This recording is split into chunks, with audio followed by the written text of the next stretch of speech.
Hey everyone, in today's video I'm going to show you how you can retopologies any 3D model in Blender using just one simple step. It's fast, clean and ready for production. Whether you're a beginner or a professional, this method will save you a ton of time and give you clean topology that's perfect for animation, sculpting or even game ready assets. So make sure to stick around, hit that like button and let's jump straight into Blender to get started. First of all, you guys should look at how messy this character's mesh is. Now we need to retopologies it, and since we don't have much time, I'm going to show you how you can do retopology on any character model or any kind of model in just one click. First, go into sculpt mode and smooth your model.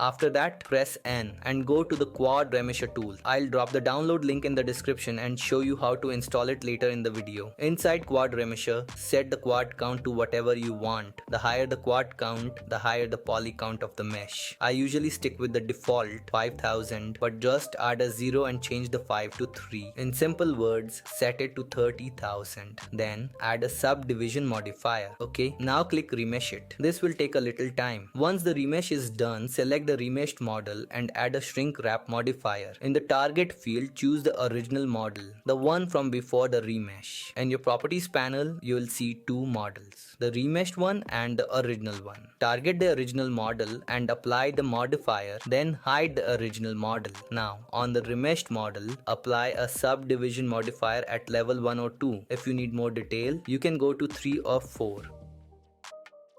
Apply it, and yeah, you can see that we've done retopology in one step and haven't lost any detail.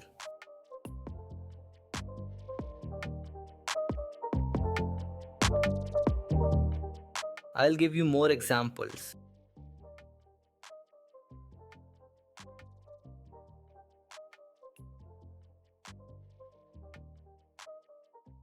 Open your browser and search for Quad Remesher. I'll also drop the link in the description. Then open the website and click on Buy Quad Remesher. After that, choose the software you need it for, whether it's Blender, Maya, 3ds Max or any other. Then select the license type and complete the purchase. Once done, download the file. So that's it for today's video. Tell me what topic I should cover next. And yeah, the character modeling series is on hold because I'm super busy, but I'll get back to it soon and keep working on it bit by bit. Okay, bye.